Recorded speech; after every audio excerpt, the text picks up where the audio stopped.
Presiden terpilih Prabowo Subianto mengakui salah satu faktor yang membuatnya menang dalam pemilihan presiden atau Pilpres 2024 adalah limpahan elektoral akibat efek Jokowi. Menurut Prabowo, faktor kedekatan dan dukungan politik dari Presiden Joko Widodo atau Jokowi menguntungkan dirinya dalam Pilpres 2024. Sebab persentase angka kepuasan masyarakat terhadap pemerintahan Jokowi juga cukup tinggi, yakni mencapai 83%.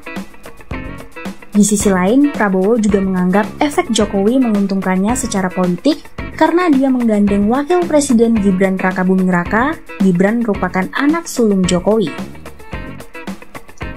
Selain itu, limpahan elektoral akibat efek Jokowi juga dianggap sebagai dampak dari kepuasan masyarakat yang merasakan komitmen dari pemerintahannya untuk memperbaiki kondisi masyarakat, terutama kalangan masyarakat miskin.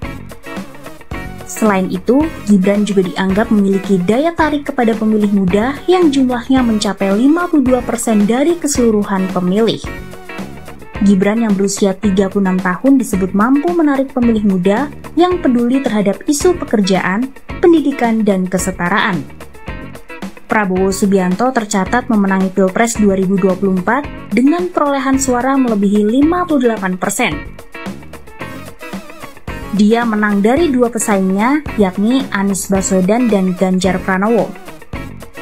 Perolehan suara Prabowo tercatat unggul di 36 dari 38 provinsi. Akan tetapi kemenangan Prabowo sempat disengketakan di Mahkamah Konstitusi atau MK. Salah satu yang dipersoalkan dalam gugatan itu adalah dugaan politisasi bansos. Akan tetapi Majelis Hakim Mahkamah Konstitusi menyatakan tidak memiliki cukup bukti dan meyakini bansos dari pemerintah mempengaruhi pilihan pemilih pada Pilpres 2024. Selama 10 tahun berkuasa, Jokowi memutar balik demokrasi yang dirintis sejak masa reformasi. Institusi-institusi demokrasi dilemahkan melalui cara yang legal. Ia menjadikan Dewan Perwakilan Rakyat sebagai perpanjangan tangannya dengan mengepit mayoritas partai di parlemen. Lembaga pengontrol eksekutif lain juga dibuat tak bergigi. Setelah undang-undangnya direvisi, Komisi Pemberantasan Korupsi dan Mahkamah Konstitusi kini berada di bawah penguasa. Dengan lembeknya lembaga-lembaga tersebut, Jokowi menjalankan kekuasaannya hampir tanpa kontrol. Prabowo jangan jadi singa sirkusnya Jokowi.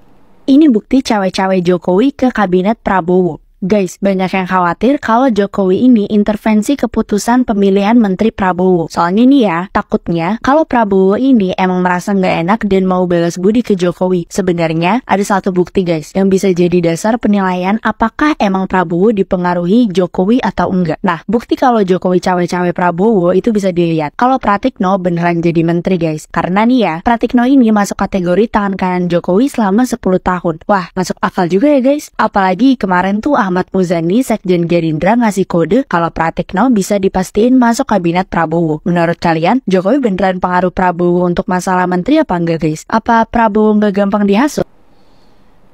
Semua tahu bahwa Prabowo dapat menjadi presiden itu tidak lepas dari bantuan Jokowi. Itu sebuah fakta. Saat menjabat sebagai presiden, segala kepotensi kekuasaan yang dimiliki Jokowi digunakan untuk memenangkan. Curang pun bukan hal yang muskil. Meskipun demikian, Jokowi bukan satu-satunya faktor. Ada mesin partai, ada harapan figur baru, ada antitesis polisi, ataupun simpati atas kekalahan yang berulang. Itu juga fakta. Sehingga Prabowo menang. Jokowi semasa menjabat hingga kini masih menampilkan diri sebagai penguasa.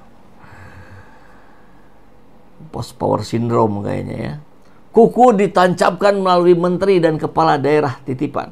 Presiden pun tetap berada di bawah ketiaknya. Ia punya Kapolri dan Jaksa Agung untuk menakut-nakuti.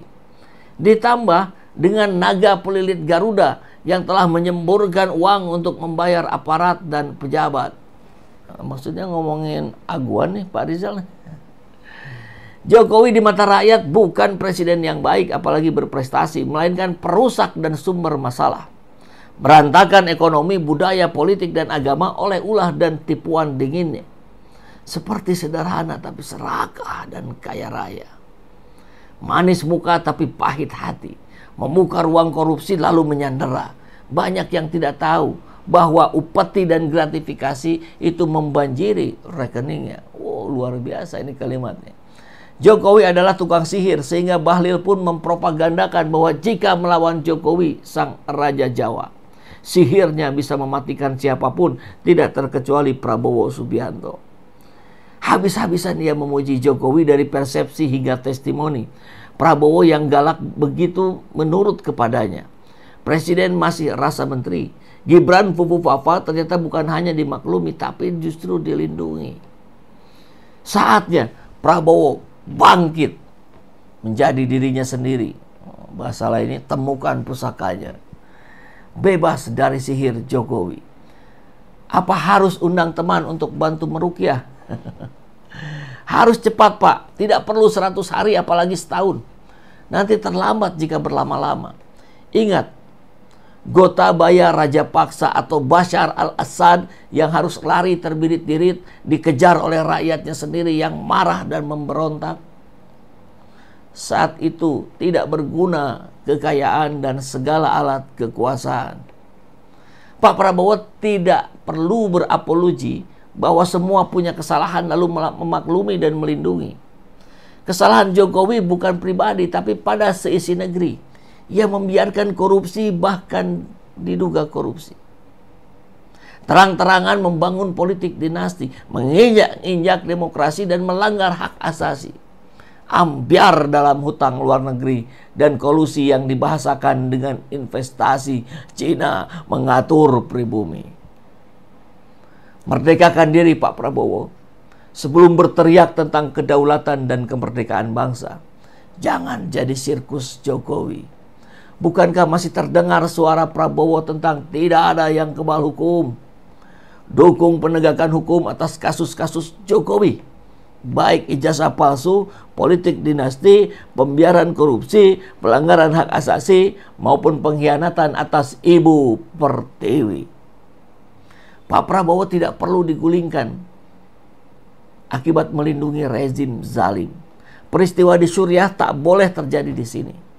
Bashar al-Assad, anak diktator Hafez al-Assad, memperkaya keluarga, menciptakan konflik antar bangsa, serta mengundang negara asing. Kini ia kabur ke Rusia. Menyesal akibat dari kesalahan kebijakan yang berbasis pada kekuatan senjata. Mengabaikan suara rakyat serta berpihak pada minoritas untuk menguasai mayoritas. Lah, kok ada miripnya sama Indonesia ya? Jokowi bukan pemimpin yang jujur dan kredibel. Ia pemimpin bertipe pembohong dan pengkhianat. Jokowi mulai gak betah di Solo? Sebenarnya apa yang mendorong Jokowi untuk masih ikut-ikutan, masih sokong menyokong di pilkada? Padahal dia sudah bukan lagi kader partai politik, apalagi pengurus partai politik. Cawe-cawe Jokowi dalam kontestasi kepala daerah memang haknya sebagai warga negara. Tapi sekali lagi pertanyaannya, untuk apa kepentingan Jokowi ikutan menebar pengaruh di pilkada kemarin? Ternyata kekuasaan 10 tahun sebagai orang nomor 1 di negeri ini, 2 periode sebagai Presiden Republik Indonesia tidak membuat Jokowi berhenti untuk menepi dari hiruk-pikuk dunia politik.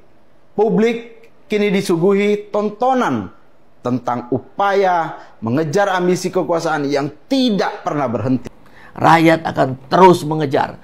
Mungkin dia sedang berpikir untuk kabur ke Cina atau Singapura.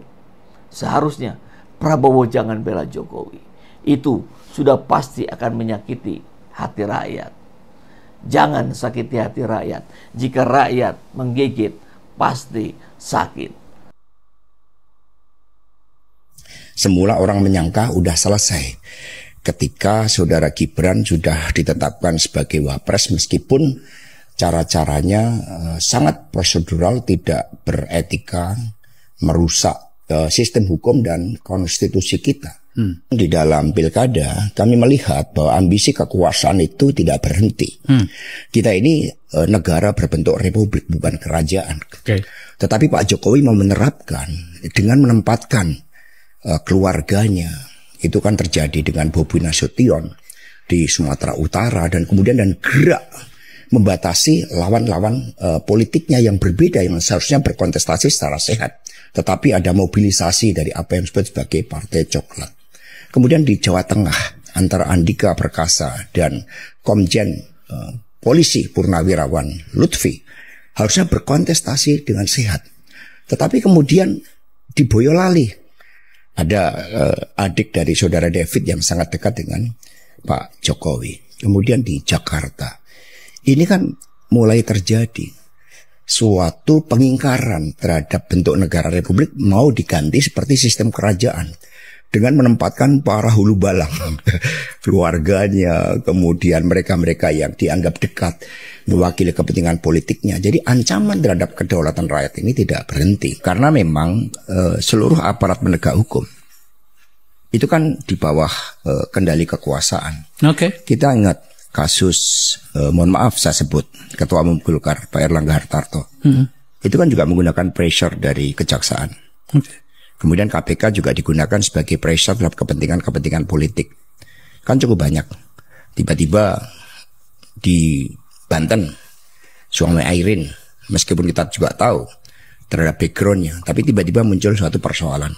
Kader-kader PDI Perjuangan begitu banyak tekanan. Di Sulawesi Utara, itu Partai Coklat yang bermain, sama dengan di Jakarta, di Jawa Timur, di Sumatera Utara, itu Partai Coklat itu super powerful.